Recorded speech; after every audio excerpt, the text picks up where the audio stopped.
From KUNC and the NPR network, this is In The NoCo. I'm Brad Turner, in today for Erin O'Toole. If you want to feel empowered to reduce your carbon footprint and fight climate change, the meals you plan and the ingredients you buy may be a great place to make some changes. That's a central point in a new book by Mark Easter. He's a retired ecologist in Fort Collins who studies the carbon footprint of the food we eat. In his book, Mark walks readers through the typical ingredients in a home-cooked dinner, like steak, potatoes, and fruit pie, and how to reduce that footprint by making smarter purchases at the grocery store.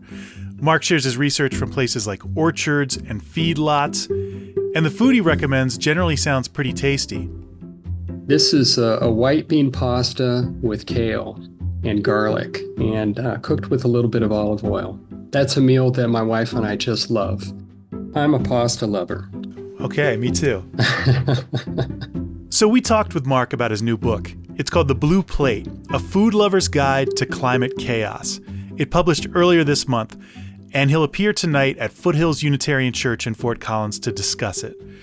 Mark said he hopes that thinking about the carbon footprint of food feels empowering to people.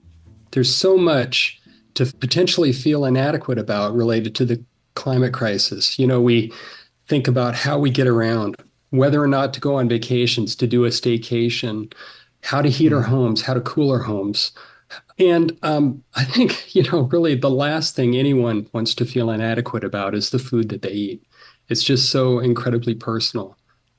What makes you optimistic that helping readers decide what to buy for dinner will help them feel less helpless in the face of climate change?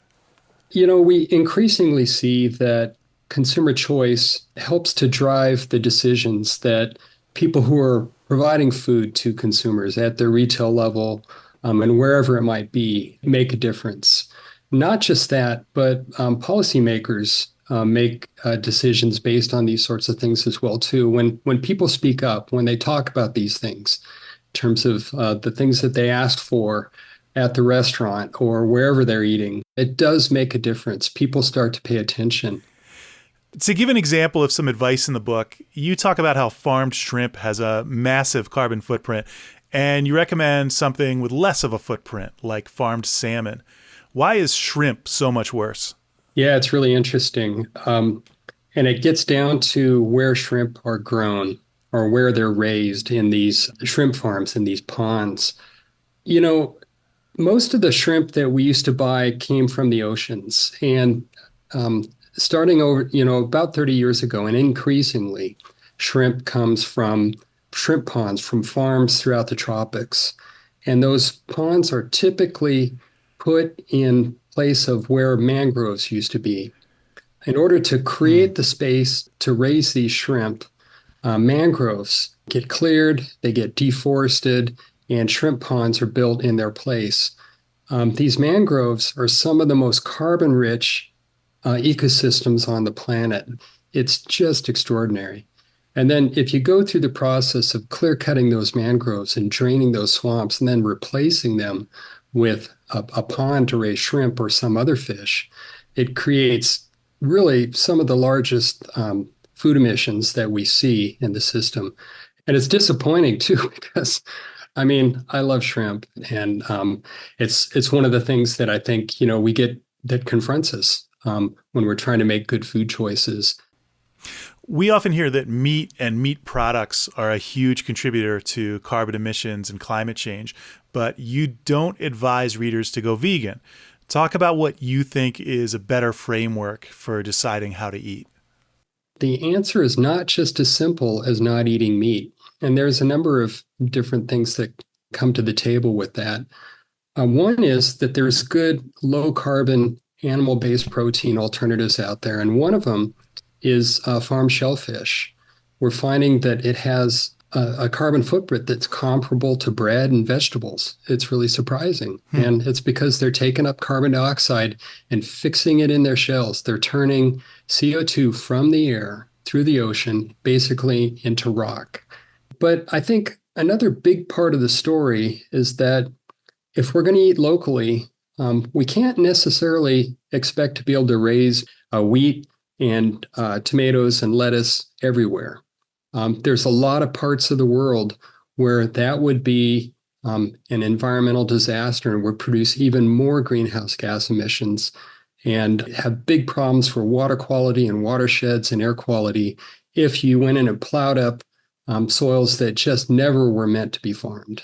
And the most appropriate thing to raise in those places is going to be livestock.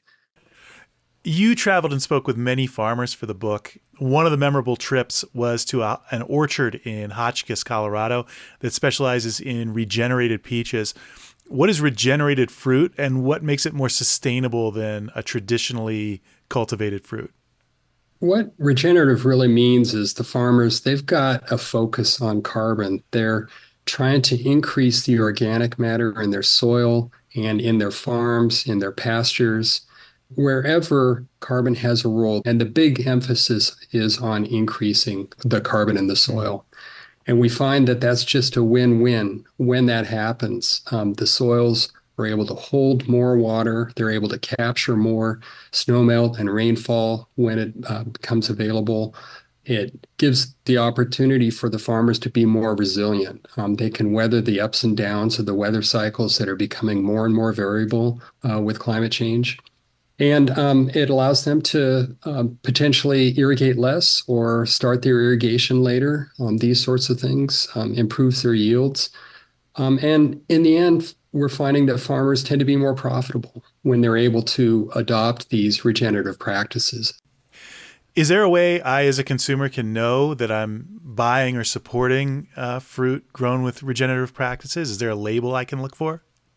Yeah, there are a number of labels that are starting to come out. And you can look for those labels in the advertising on the packaging for the fruit. If you're at a farmer's market, you can also ask the grower. And we're seeing this increasingly in the advertising especially from local growers. We're seeing they're advertising their work as regenerative.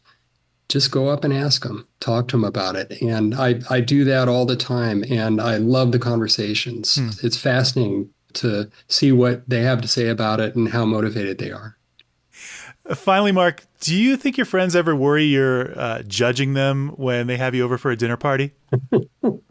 Yeah, it's, I mentioned at the beginning, nothing that any one of us want to feel inadequate about is food. And when I go to a dinner party, I just eat whatever my friends put out for me because I know it's been prepared with love and intention and just the best possible feeling. And so, yeah, and my friends ask about it, and we have some pretty good conversations about it. But ultimately, those times are about getting together and just enjoying each other's company and enjoying the world. Mark Easter is author of the book, The Blue Plate. Find a list of some upcoming talks he's giving in our show notes or at KUNC.org. That's it today for In The NoCo. I'm Brad Turner. Have a good weekend.